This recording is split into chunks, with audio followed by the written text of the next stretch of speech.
I'm now at the DAF Museum here in Eindhoven. Lots of buses, lots of trucks behind me, and some very exciting cars, such as this DAF 1300 Marathon. Michelotti design, by the way. There already is a video about the DAF Museum, but well, it was without a comment. And I'm actually not here because of the DAFs to see here. They have a special exhibition about cars from the 90s, a little bit earlier, that almost vanished from our streets.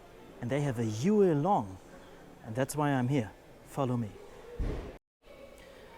And behind me, the car, why I'm here, it's a year-long feeling from 1991. It's a car that was made in Taiwan. I think production started in 1991. It's unfortunately very, very dark in here. There you go. It's the year-long feeling.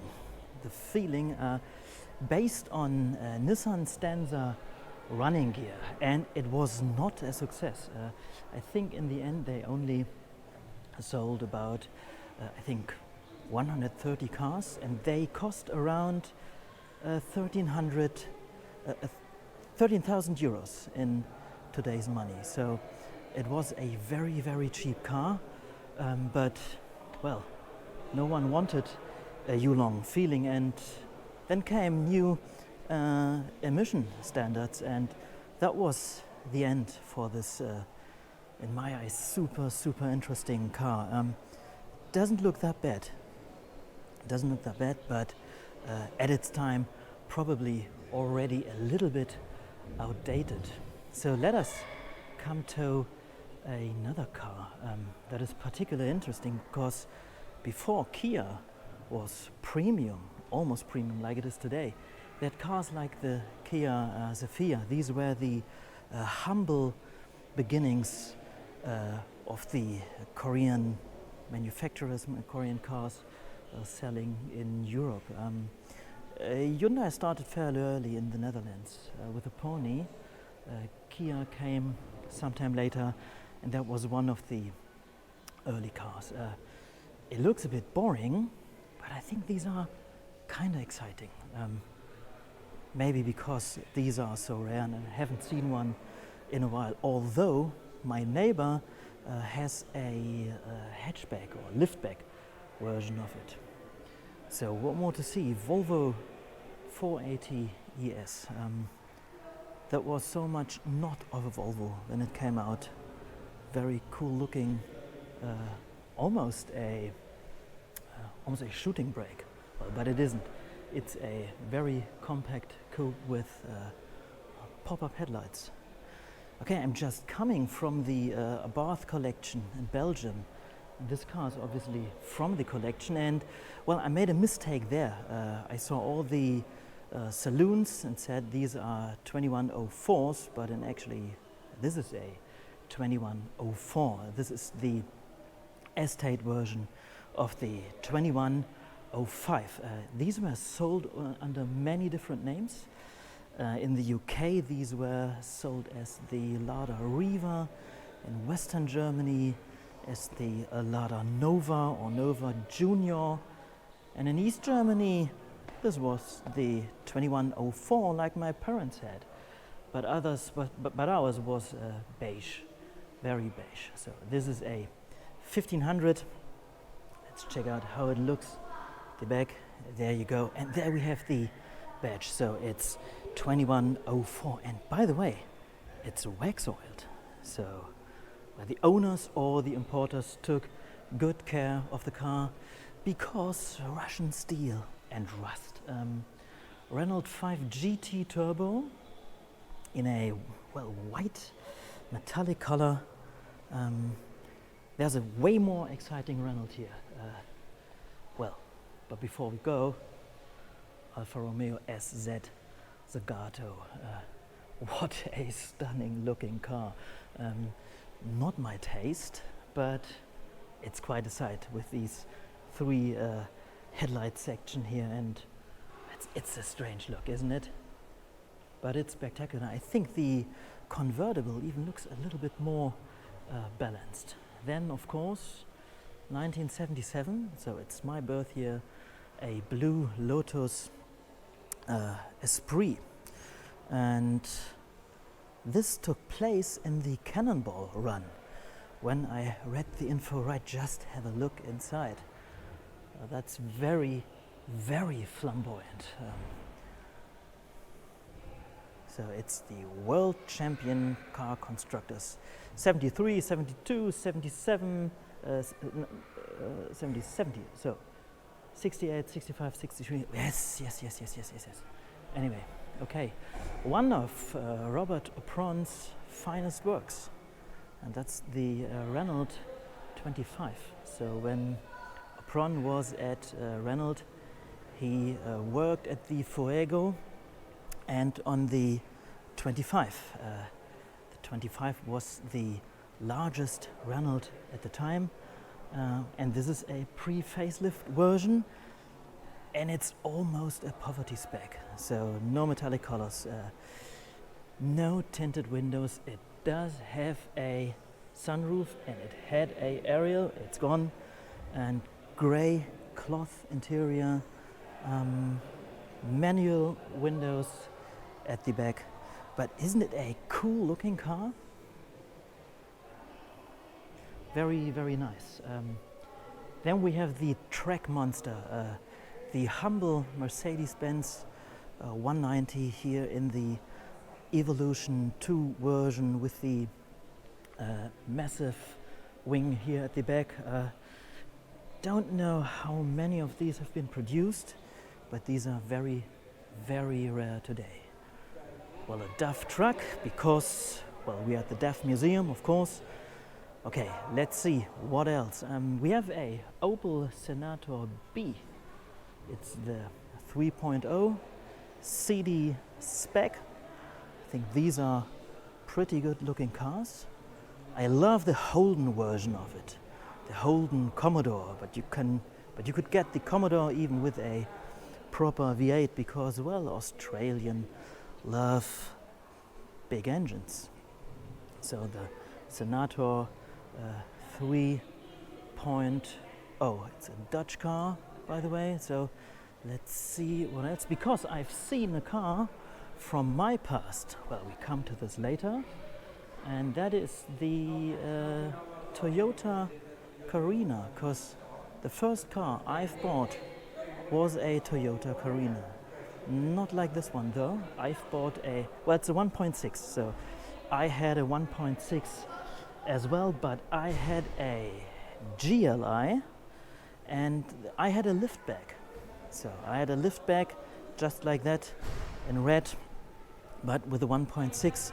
And I've bought the car because I needed a bulletproof car to get from A to B. I wasn't interested in style or anything like that, and it just worked out. I had never any problems with it, and these are, I think, fantastic cars. No wonder they all find their way to well, many African countries, just like mine. Okay, back to the Bath Museum, if you will, and another Lada Samara. I've seen today at the Bath Museum many 3-door Samaras, and this is actually the 5-door version, but it is so much more. So this is the typical Western European version of a Lada Samara with a different front end, with a spoiler package. It has this grey accent down below, alloys, and just look at that. It has a massive rear wing with a proper, let's say, Sierra XR4i vibe. So the Lada Samara 1300, and this is a Samara Carlotta, so a special model. That's why we have a heck blender here, that piece of trim, and I think it looks fabulous. Another popular Samara version in Germany was the Samara Knight, and it even had some Porsche badges in the engine bay, because back at the time when Porsche was, well, it had not much money in the pockets, they were doing all sorts of development for, well, for example, Lada. Another exciting car is the Nissan S-Cargo, because it is one of the, well, it belongs to a trio of other cars, the Nissan Pao, the Nissan Figaro, and the Nissan B1. So these were, well, this is a reminiscence, if you will, of the fabulous De Chevaux. So you can see that here with the, well, the windows and the canvas top, and the, well, the whole look of the car is very, very much De Chevaux. So these cars were also referred by the Pike cars. The Pike cars. So the S-Cargo behind me, the B1, the Figaro, and the Pao were all built at the Pike factory, and that's why these are called the Pike cars. And if you look here at the back, you will find a little sign, S-Cargo, produced by the Pike factory. Mostly built on Nissan Micra, Nissan March running gear, and none of them ever been sold officially in Europe. So, well, exciting car, but not my favorite of the Pike cars. Citroën De Chevaux, this is a Charleston, I believe. Then, of course, well, it is a Charleston, just see it here. We have a Mini Cooper S Monza, the Monza package. One of my favorite Audis, the TT, mainly designed by Peter Schreier, who later went to Kia and Hyundai, and well, you've seen the Sevilla, the Cephia minutes ago, and with Schreier a whole new design language was introduced to Kia and Hyundai, and that is what it is today, and kind of started with Schreier making these cars in his team. Then we have a Purkis 406 Coupe 97. I think these are looking brilliant. Definitely a future classic, and of course sporting the Pininfarina badge right here. Well, very, very interesting Talbot, and this is a Solara. Some days ago I posted a Solara and said it's a Tagora. So, Simca Automobile Club Netherlands. Lovely golden color. Just look at the interior. Isn't that nice? And the Solara wasn't a huge success. Only a handful had been sold in Germany. Don't know how it went for Talbot in other countries. I think these are exciting. So then we have a very, very beefy Citroën XM. Just have a look at it. It's a V6. Just look at the spoiler package, the wheels. This thing looks absolutely brilliant. I think the XM is one of the best looking Citroëns ever. This has a pretty nice spec. Wood inside, leather seats. What else? These looking very, very cool. Then a Volvo 740, followed by the 940, and I had two 940s at one point. Porsche 911, and this is a 964 convertible. Okay, then we have a very special Citroën CX. So it's not only a prestige. So prestige means it has a longer wheelbase, it has a vinyl roof. When you look inside, so it is a chauffeur's car, and that conversion was made by none other than Henri Chaperon. So this is very, very special. I wasn't aware of a Chaperon version of the CX. There again, there is the Henri Chaperon logo at the car, and as you can see, it's a proper chauffeur car with a microphone. Was it? I think it's a light or something. Super, super interesting. Mitsubishi Charisma. I wonder how this car got the name Charisma, because this is what it definitely lacks. E30 BMW Touring. One of the, probably my favorite body style of the E30, well, beside the Bauer convertible T-top, or the TC. Just look at the headlight wipers. Very nice. Then we have a Cadillac Eldorado custom convertible. So this is kitsch on wheels in a 1990s package. You know what?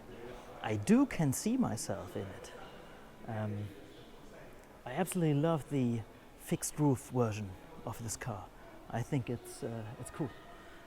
So beside the Charisma, with no charisma at all, a absolutely lovely 240 series Volvo. It's a GL. It's beige, brown, brown, beige, beige, brown, all all the colors possible in beige and brown. It's an automatic transmission car, so this looks like it is made just for me, even a sunroof. Okay, so we had the Yulong. We probably missed out the Book 205 Peugeot. It's a 205 GTI. This is a 87, and well, red suits that car extremely well, doesn't it? So another car I forgot. So there we have the Caddy, Volvo, Charisma without charisma, the stunning Chaperon CX. Then we have one of my favorite Alpinas. This is the A610. These are very cool looking cars, of course, with pop-up headlights. BMW 850. So when the big coupes came back to the BMW lineup, of course, with a V12 and pop-up headlights. And now we talk Mercedes-Benz S-Class for a minute. So my favorite S-Class is the W116. And this is followed by the 140. I think the 140 is a fantastic looking S-Class. So this is the pre-facelift version in one of the most iconic Mercedes-Benz colors of the 90s, which is called Bornit. It couldn't sound more German. Orange indicators. It's a 300 SE. And we have no parking sensors. We have these little things that come out once you try to find a place for this car. 300 SE. It has quite a good spec. So, of course, automatic transmission. Well, there was a manual for the 300, pretty sure. Maybe for the later 280 SE2. Climate control, beige leather seats. It's a good contrast to the Bornit color. But you know what? If I would go for a 140 series Merc, it had to be a more basic engine, just like the 300, but cloth seats, because cloth seats look fantastic on almost every W140. So this is the special display here at the DAF Museum right now. I think we take a quick walk around the whole thing and I show you some of the other cars, DAF cars. Well, let's go, follow me.